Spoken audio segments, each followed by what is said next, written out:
organizations and community leaders are really doing things to help me be professional more, right? To be more prepared in the workplace. Like our IT Pack has a lot of upskilling programs. Microsoft, Concentrics, Globe has a lot of upskilling programs. We have a program with the Globe to create more upskilling for anybody who wants to do that. So it's a program that anybody can join it, not just MMDC students. It's open to everybody who wants to do more and to not be obsolete by AI and technologies. Yeah, I wanted to ask that and clarify that because of course when you see it here, step up sa Pangarap, you sort of think like, is that a group? Is that a Facebook group? An organization that I can join because I want to learn as well. But you clarified nga that it's parang meron siyang battle cry of some sort. And it's obvious naman with the way you craft the student experience at MMDC, that ito talaga yung driving force niya because you want to help all students step up sa kanilang mga pangarap. Yes. It's a battle cry, yes. Kumbaga we see ourselves here also, MMDC is activists in the education system. We are game changers. We're trying to change the game in the education sector, right? We don't want to just give yes, go to the traditional exams, pero guys, mahirap sa MMDC. They have to really take it seriously for them to succeed. No, hindi porke walang exams, hindi na ako mag-aaral classes anymore, right? So, step up is what exactly has Nico as planned in his life. I want to step up, I want to get promoted, right? Because I want to achieve more in life. Right? And that's just what we want our students to have, our graduates to have. Yeah, and that's obvious also, Mars, kanina pa you've been hearing that there are several partnerships, such as the partnership with Concentrics. Can you tell us more about what the vision is when you decided to partner with MMDC? Actually, good morning everyone. Um, Concentrics being the largest private employer in the Philippines, we are fully committed to making sure that we will have talents in the future.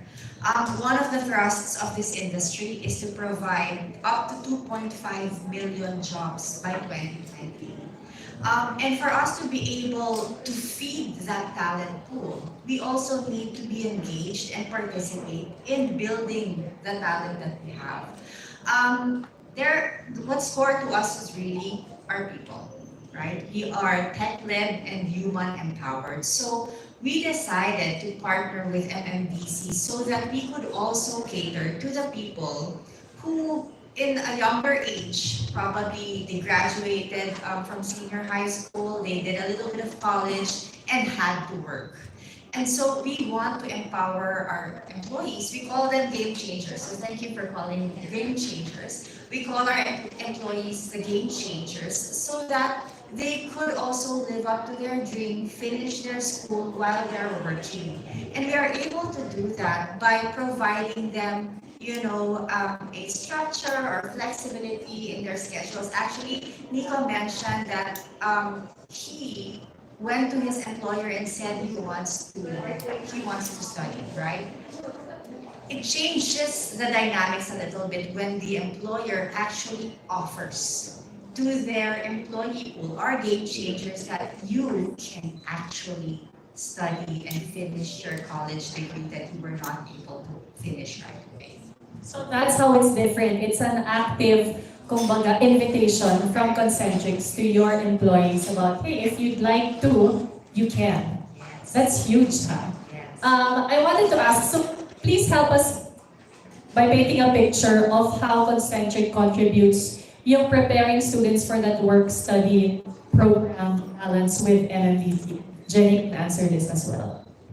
Yeah, we're actually very excited. This is the first program that we're launching with Concentrics. Aside from their scholarship program, we have a continuing education scholarship program for the employees as well.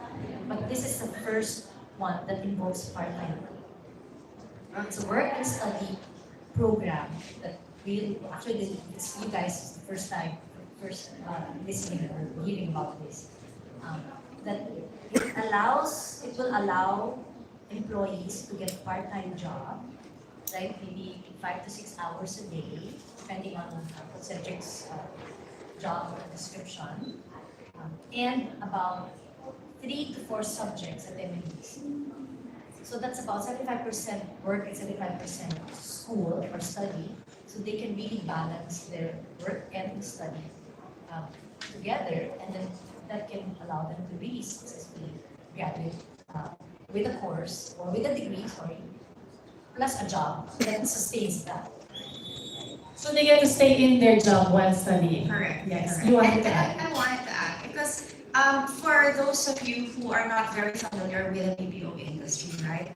A company like Concentrix caters to the world. So we operate 24/7.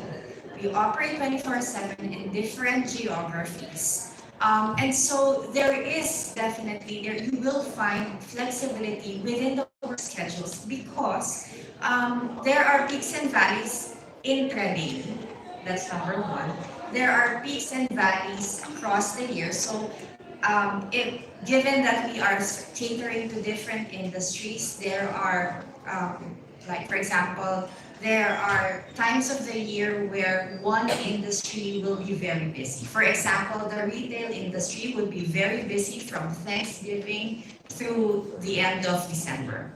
And that's when we need a lot of workers, right? So that's also when a lot of our working students may scale down on their load in school, so that they could spend more time working, and they can earn during those periods of the peaks in our type of work. At the same time, they can schedule, and what I love about this program is that they're able to schedule when they can scale down their hours in school, and then they can rev up their hours at work as well.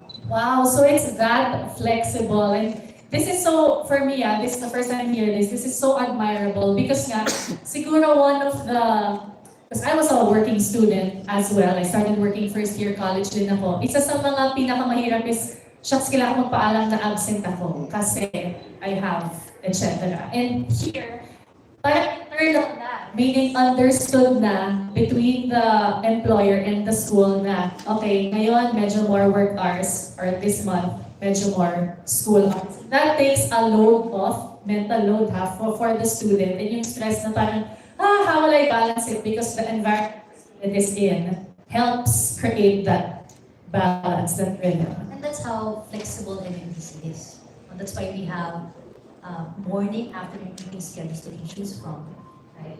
And we also do allow them to change their class schedule within the term if they need to really do it. Because we understand, we have to listen to our students and how they can better manage their workload, because at the end of the day, the work is important, right? Iiwan nila yung school nila for the work, because the reality is, of course, money is important. And the top 2 reasons for students dropping out of college, maybe they have started at one time and then they dropped out, it's because of money. Financial limitation. Second is scholarship. They couldn't get the scholarship they wanted or they needed. So it's always connected to finances. So we need to make sure we want to work with more organizations like Concentrix who really do value hiring more professionals, especially with tech skills, like Ms. Benicio was saying a while ago. They're also looking for employees who have tech skills, because that's what we live and breathe. And plus, so Concentrix is a DEI advocate, right? So you can imagine, and I'll speak for women, it's hard enough to balance work and home, because at home, superwoman ka. You do everything, logistics, food, management of the kids, and all of that. And if you really want to aspire to finish a degree, that even brings a bit more pressure on your entire workday, right? So for a program such as MDCs, as well as an employer like Concentrix, who will work around that schedule, will be empowering to an individual. Yeah, and I did hear earlier, Jenny, you mentioned that karamihan talaga sa nag-enroll for IT ay kababaihan talaga. We're seeing more women. Actually, we're seeing more women enroll in IT, like Jennifer's story. Jennifer's Yeah. story. And for those who might not know, si Nico who was sitting here earlier, ang reason na nag-enroll siya sa MMDC ay yung girlfriend niya na naunang mag-enroll sa MMDC. So, nahatak pa si Nico ng kanyang girlfriend who is hopefully watching us online right now, si Ada. Jenny, you mentioned it earlier, financial, yun talaga ang, kumbaga, elephant in the room, napakalaking factor, as you mentioned, why students will enroll or won't enroll. And please share with everyone what MMDC is doing to help support students in this matter. Yeah. So access is very important. So maybe you guys are thinking, so how much is the tuition fee for MMDC? It's about, I think you'll finish this degree in about 200 to 220,000 pesos, right? That's just one year, enabling more people to access this type of college. And so, always money is important. Aside from Bukas PH, who have been our partner since then, we are very happy to be partnering with G-Gifts under the GCash brand. Actually, yung mga college, they're way at the back, XP, Villa, and MAPUA. Maybe also can join us, but they really support it. They've been open to the partnership. G-Gifts is a section in GCash where you can do loans. And one of the loans that you can do is education. And it's a study now, pay later, designed for working students, up to 24 months to pay, right? And kung kulang ka, for example, for this term, medyo kapos ng konti, you can actually get loans from G-Gifts. We're actually very excited because we're doing more. This is just the phase 1 of our partnership. We have phase 2, which we still need to really craft, particularly for working students. We're really excited to do that because they're also doing a good job in providing access to more people towards better management. Nakakatuwa talaga to see the private sector together in really making a way to have education be more accessible to more people. And yeah, if you will write about this story right here of how Concentric is working with MMDC, hopefully another bossing reads the article and like, uy, pwede pala ng partner in that way kasi who doesn't want to help more Filipinos thrive, di ba? At this point, we have a few minutes left, so I would like to call back Noel and Nico to join us here sa couch area because as promised, we will be opening the floor to questions from the media to anyone who would like to ask. Raise hand ba ito? Please raise your hand and we will... coming from the... Baka nahiya sila. Yeah, so does anyone have any question they would like to ask any of our esteemed panelists this morning? Yes, yes, we have one question. Hi. Please, I will borrow the moving mic. Okay, please introduce yourself and your affiliation and your question. Hi, Reg here of Digital Reg. First of all, congratulations. I'm actually, to be honest, I'm actually looking for this type of education. I was actually considering my previous school because they also offer working. They also offer tasks during the night for working students. But knowing that school in which I came from, it's actually expensive.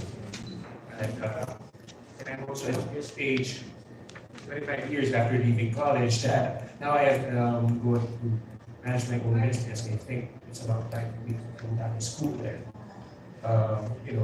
I've already started several couple decades ago. Now my question is because since I did took up a business course / IT course back then, my concern here is because you have a different program which is non-traditional, and I kind of like it. My question is, what will happen to my previous previous course, like the subjects that I took, the grades that I had, will these be credited or, is it like starting all over again? Right, so the first thing that we would do would be to review your records to find equivalencies, right? A lot of times, many of the courses naman, they stay the same in terms of the title. Should that not be the case? So if the title is the same, it's the exact same course, like say for example, a result course, right? It's pretty much, it has stayed the same over the years. We can just credit that. So you won't have to start from scratch. There may be other courses that you've taken that are given a different title, but typically cover the same competencies. If you can give us a course description for it, and we find that it is indeed an equivalent of a course that we require in our program, we can also credit that for you. So, short answer is you don't have to start from scratch. We do credit previous courses that are taken by students. That's good to hear. A follow-up question. How long does it take for a regular student to finish the course? Like in the traditional college, it will take 3 to 4 years. For this kind of program, how long would it take? Because I know it's like you only have just an hour and a half for class, and then the rest are like consultations. So how long would it take for a student to finish the whole course? So the entire program runs for 3 years and 2 terms. Each term runs for 14 weeks. So It's a every great national system. right, trimestrial. Thank you. You're welcome. By the way, Reggie, I love that your question was actually a very personal question and tuwan-tuwa sila that you were inspired by the answers you saw. I will just weigh in. Di ako estudyante ng MMDC, but tama ba, Sir Well, that the 3 years, 2 terms is a full load each term? Yeah, but you can extend as needed if you will underload. Tama ba yung term ko? Okay. Light load. Anyone else with any questions? Oh, yes, please do. Okay, yes, we have a question na pala here. Yes, hi, what's your name? Hi, my name is Angel from loveteacherangel.com. So, I have 2 questions actually. So, in line with all these digital and online courses that we're having here, because due to the pandemic, I also experienced a teacher who have online courses as well for free. So, in line with that thing, with those things, how can we convince students nowadays that it is really appreciated on how they can appreciate having diploma or real diploma through these digital courses? So how can we going to empower them to really enroll and make sure that they will have having a diploma is better than just getting online classes for free? Thank you. Let me take that. Or maybe I'll ask Nico also to add whatever I'm gonna say. Globally, not just in the Philippines, unfortunately, diploma is still needed by a lot of organizations, especially HR. We have our HR partners here, and they can attest to that. You can enter, you can get a job with just certifications or at least a high school diploma, but you can enter, but there will come a time that you'll get stuck. You will, at one point, hindi ka na mapopromote because the particular position you're going to move to requires particular skills. And what comes with that is the paperwork or the diploma that's attached to the role, like a managerial role, right? Or if you want to be a department head, right? That requires that. And of course, there's that, you can take all of the certifications that you can get, because there's so many certifications out there to really upskill you. But most certifications is really skills-based. The degree, if it's a holistic degree course, will teach you the creativity, the soft skills that Luel was mentioning a while ago, right? The leadership skills that you need to really manage and grow an organization. And that's why you need a degree. Yeah. Maybe Nico can share because he wants to get promoted. And that's why he got the Yes, ma'am, in a student's point of view, then it's good if you already have work experience. So, but what I did pala is first focus on my career kasi, well, we don't have MMDC back then. So I can also apply to a traditional college kasi it doesn't fit my time and my resources. So, ang mindset ko dyan, nung nag-start talaga ako is, if you wanna excel, you wanna step up, you need to also parang enrich your background kasi hindi puro street smarts yung makakapag-unlad sa'yo sa buhay. Lalo-lalo na kapag corporate ka. Kailangan mo ng proof na meron kang ibubuga. Hindi lang basta, marami na work experience, ito yung mga COE ko dati. So, okay, meron ka yan. Pero, paano kung may tinanong ako sa'yo na wala dun sa previous work mo, which is matututunan mo sa college, ito iba pa rin pag meron ka tinapos. So, pagka doon, meron ka ng book smart ka, tapos may work smart ka pa, hindi, mag-apply ka kahit saan, ready to go. Easy. So for my second question, actually this is become one of the trends in TikTok now regarding some students are asking to leave their schools instead build business. So this basic question can be answered from all of you. What are you going to choose? Is it discarte or diploma? So you can answer. Very timely question. Alright, so I think I'll give away my age a little bit by saying that this is the first time I've heard of this. And I don't have TikTok, unfortunately. But it is a very interesting question. I guess if I were to choose, and this is not just because I work with this school, I think the diploma goes a long way. I think this carte can get you out of a lot of tough situations, and I think it is very important for a person to be able to think on the fly, be creative, and be effective in whatever decisions they make, right? Unfortunately though, I think that the rest of the world may not give you the opportunity to demonstrate just how madiscarte you are. And a lot of times, you need the diploma to at least get the screening in order for you to showcase your potential. So, pwede madiscarte ka nga, but if the opportunity is not presented to you, then sayang. And I think the diploma is what gets you that opportunity. I agree. I would say that. So probably because that's how my life trajectory was.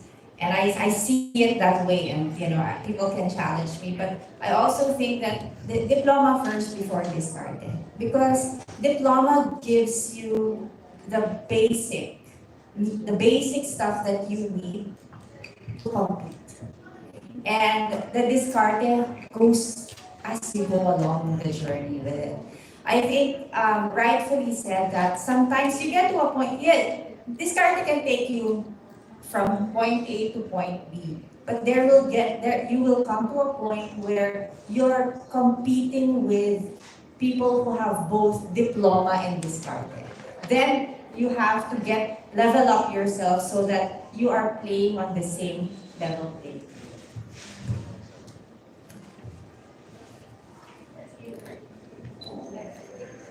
How about you, sir? I'm good. Well, actually, yung sinabi nila in better words. So, kasi ako, pangangero ako.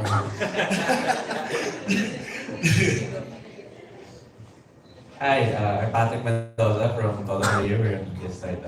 So, si Nico mentioned earlier that coincidentally, nakita mo na yung mga lessons sa MMDC na apply mo sa trabaho. I'm curious for the MMDC and its programs. No? Are there any other initiatives that can provide students the opportunity to experience some real-world jobs or other like opportunities like internships and stuff like that?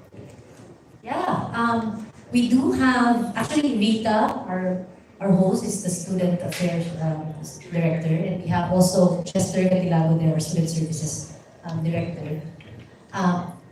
They are already putting together a program for internship. But we've done the initial carving of getting our employer partners in like GCash, Globe, right? Concentrix, again, McDonald's, 7-Eleven, all the broad employers in our list can actually take our MMPC as interns. If they do well, they can be employed. Yeah, they can be employed. Even now, actually, there are some students who come to us and say, kailangan ko po ng work because nawalan ako ng work, but I want to continue studying, but I need the money. So we refer them to our employers already, individually. But yes, it is MDC's third year already, and I think in a few, in the coming terms, we're already going to start the internship program. Thank you. Yes, sorry. And that's also the reason why we're very excited about this partnership, because in Concentrix, we graduate around 300, like last year, we graduated around 300 OJTs in our pool. And from an internship perspective, together with the other, in our industry members in the BPO, we had around 800 interns last year. So this just really paves the way for us to be able to partner very closely so that we could get very specific, very targeted skill in tech for our OJTs and interns. Is that clear? Yes, thank you so much. Hi, I'm Arnold Spodio, Campus Press Editor of the Manila Times. So the first time that I got an information about this step up sa Pangarap, it informed that it was more geared towards 7-Eleven staff. So ang gusto kong malaman, ilan ng taga 7-Eleven ang naka-enroll? So, well, And by the way, before Concentrix took over Convergence, I was with Convergence. Thank you, sir. yes, actually 7-Eleven is just one of our partners, no? Our employer partners at internship and scholarship partners. So they do extend a continuing education scholarship as well to their employees. Now, right now, we have about around 50 students from 7-Eleven, right? And we're starting to still increase that as we do more collaborations with 7-Eleven.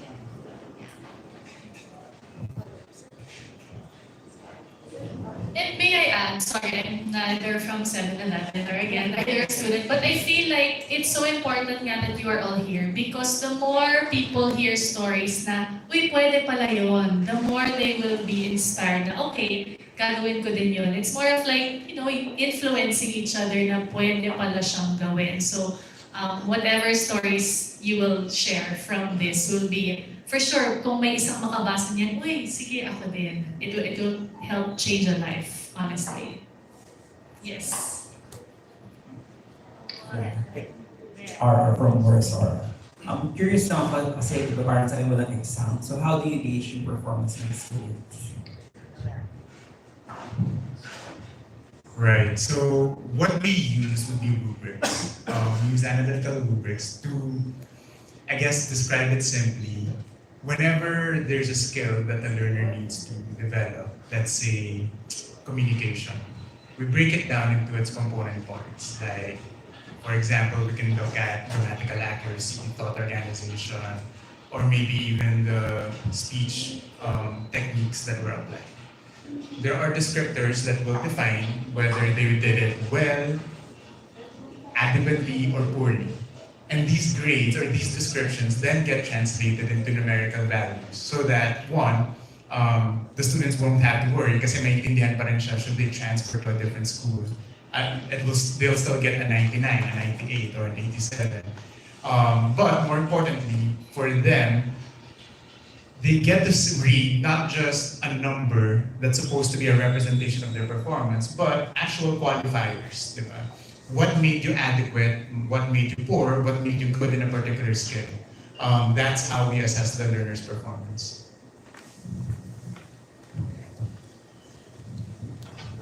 Hi, I'm Dia. I'm a content creator and entrepreneur. So last time during the briefing, I briefly mentioned this to Miss Jenny, but I am planning to put my products online. And what I want to dive deep into is that I recently heard that MMBC offers like business focus programs. I want to know about the subject areas for the marketing technology and the entrepreneurship technology. All right. What is it that you do? I'm a content creator. Content creator. And what would you like to accomplish? I want to set up my platforms on different social networking sites like TikTok Shop. That's something that I'm looking into because that's the largest platform that I have. Got it. So the way to think about it is that, well, first of all, I think our entrepreneurship technology course is what's going to suit you better. For entrepreneurship tech, what we try to focus on would be, first of all, establishing basic entrepreneurial principles, right? Get you to understand how a business is really started. Hindi naman siya parang, sige, magbenta nga ako ng shake. And then, kind of like our school projects before, right? You sell shakes and fish balls and you think that's how businesses are started, when that's not the case. So you learn the entrepreneurial principles first, and then you learn the different tools that you have available digitally in order for you to grow and expand your business. So if you're wanting to set up, for example, an e-commerce site, or you're wanting to get more eyeballs onto your page, then all of these things are covered in entrepreneurship technology. We have e-commerce and internet marketing aside from technopreneurship. Marketing technology naman is also, I think, highly applicable because what we try to focus on here would be getting our learners to understand how to optimize their online presence. So there are so many tools now, right? If you think about advertising, you have Google, you have TikTok, you have Facebook, and all of them work in a bunch of different ways. Actually, each of these could warrant their own course, just studying how to use the different tools and how to understand the analytics that go with it. So if it's more eyeballs on your platform that you're looking for, then marketing technology, I think, is something that's going to be very interesting. Understand how to read impressions, how to maximize that. If it's starting a business or you already have a business, you're trying to grow it online, then entrepreneurship technology is going to be a great choice. Does that help? Yes, and I also want to follow up with my previous question earlier. I want to know like what sets it apart. Like what subjects do you specifically cover for marketing technology and entrepreneurship? Right. I don't remember the exact titles now, but our IT specializations differ based on the electives. There are 4 electives that are unique to each of our course offerings. So what I remember from entrepreneurship technology is that it has entrepreneurship management, which actually is from our business programs. It has technopreneurship, e-commerce and internet marketing, as well as CRM, customer relationship management systems. For marketing technology, there's digital media, social media, and other forms of digital advertising that's covered. Those are the coverage areas. I don't remember the exact titles, but that's typically what we try to cover. Thank you. No problem. Okay, we received a couple of phone-in questions. Actually, this is for MMDC and GCash. So there's a lot of curiosity about, not necessarily curiosity, that might not be the right term, but a lot of questions about, how can we make education more accessible? So I guess in terms of like partnerships with organizations and companies like GCash, can we hear from either Ms. Jenny or GCash about the future plans on how we can make education more accessible? Okay, we're putting GCash on the spot. XP, maybe you wanna, because we're just drafting the phase 2 of the partnership. I'm not sure how much we can share. I can speak for that. Hi, good morning, or sorry, good afternoon, everyone. So actually, in our partnership with MMPC, as you know, GCash, it's always financial inclusion. So our vision is always for financial inclusion, and that includes, of course, working students who wants to step up for their dreams, hence the step para sa Pangarap na program. So our phase 1 with MMPC involves current eligible users of GCash to apply and pay their tuition fees in MMDC and pay them later through our product GGives. So they can loan up to 125,000 depending on the credit limit that was assigned to them. And then they can pay it in flexible installments, so that they don't need to worry to pay off one chunk of the tuition fees. And don't need to worry essentially on all the fees that for them to be enrolled in MMDs. Then the phase two is the expansion of our project with MMDC, wherein we're gonna expand the user base, not just potentially not just eligible GCash users, but technically we'll craft a process for them to apply. Even if they're not yet avid fans of GCash, maybe not yet eligible for our current loans right now. So if they apply to MMDC, then we'll craft a process for them to be, to have access to financing for their tuition. So that's exciting. So I guess that's what the first one is. Phase one is only eligible GCash users can get loans. Phase two is as long as you're an MMDC student, you can get loan. So that's how it's different. I have a suggestion. We can also work in concentrics because we have a tuition fee reimbursement program, an education assistance program, as well as salary deduction. So that makes it easier. Much easier. Thank you so much. Our second to the last question is actually for, okay. Before we proceed, I just have a question here. This is actually for Sir Noel and Ms. Jenny. There was Sir Josh of Microsoft presented a lot of information and shared a lot of information about IT. I guess the question here is with all that, there's a lot to process and even more to learn about how IT can affect us in the future. I guess let's talk about the education model of MMDC. How do you see AI affecting MMDC's education model? Right. So I think one thing that we need to consider now, and I know when you talk about AI and academics, it tends to be a very touchy subject, right? The way that we view it is that in the future, AI is going to be a very critical tool, right? You can think about it the same way as a PC or a laptop before. When they first came out, people were worried that they're going to take our jobs. No, we think that people who can use the PCs will take the jobs of the people who can't work with the PCs. And same way with AI. We don't necessarily think, and I think this was mentioned earlier, we don't necessarily think that AI is going to take over the jobs, but people who do well with AI will be very in demand in the future. So that being said, we are keen on understanding how we can leverage AI to help the students on their projects, problems, or cases, right? What that means is that there's a way to use AI so that medyo mindless yung output mo. Pag pinagawa mo sa kanya lahat, because you're just being lazy and you're not wanting to put in the work or the effort, then you're not going to harness the real benefits of AI, right? However, if you use it to supplement your own creativity, your own decision making, and your own powers of creation, then it can be a very handy tool. And that is something that we try to leverage within our model. Good thing is that whatever project, problem, or case we assign the students cannot be completed with a click of a button. It's a little bit more complex still. So, does that answer or help?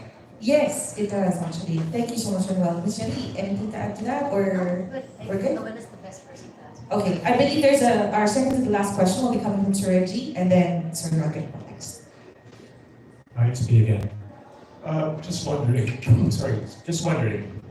because this program is focused on working students, right? I'm just wondering if this program is also, can non-working students apply for the program? I'm straight out of high school, And I'm just interested with one of these course offerings, but without having to go through a traditional college. Would I be allowed to enroll? Yes, 100%. Actually, we have full-time students already, right, fresh from grade 12, who really just enjoy the flexibility and convenience of studying from anywhere. Yeah. So we do have that. Very much okay. Thank you. And last question, what kind of diploma will I be getting once I finish the degree? Will it be under the MAPUA, like MAPUA University, or will it be MAPUA Malaya Digital College? So our mother school, our parent school is MAPUA Malayan College Laguna. So it's going to be MAPUA Malayan College Laguna, under the College of MAPUA Malayan Digital College, Bachelor in Science, Information Technology.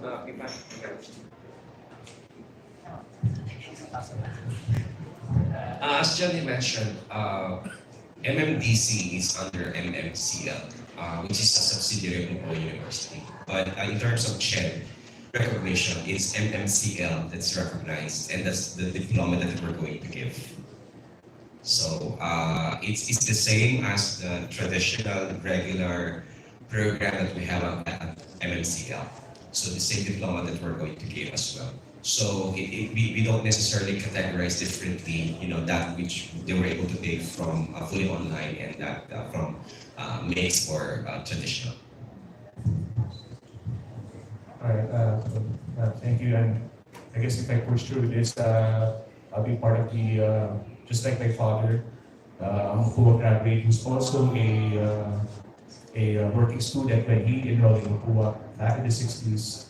I might be following the same footsteps. Thank you. Thank you. Hi, good morning, I'm Rod from Business Bureau. I just want to ask, with this launch, how do you see this will help grow the enrollment in MMDC? And I would just like to know, how many students do you have right now in MMDC?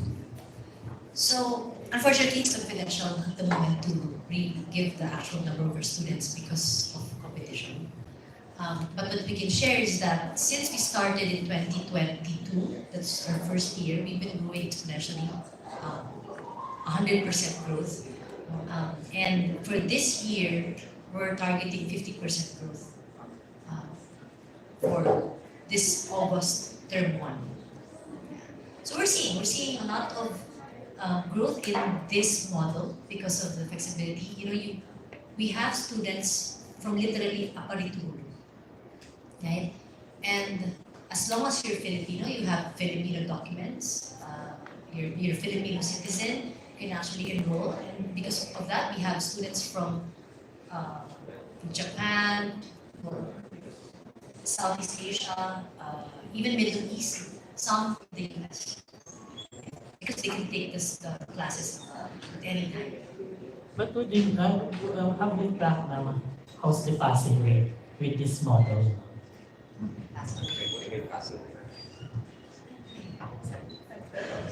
By passing rate, you mean like how many people fail, how many people pass?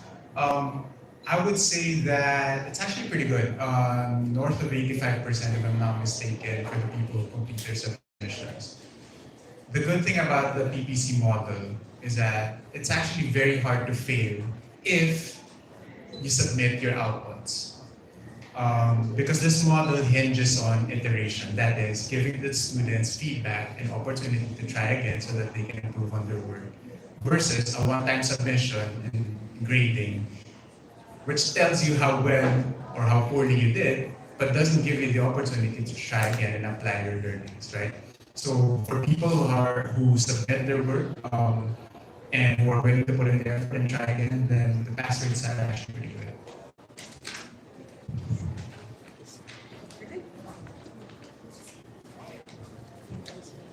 Thank you so much. That was the last of the questions. We turn the mic over back to Josh and Rita.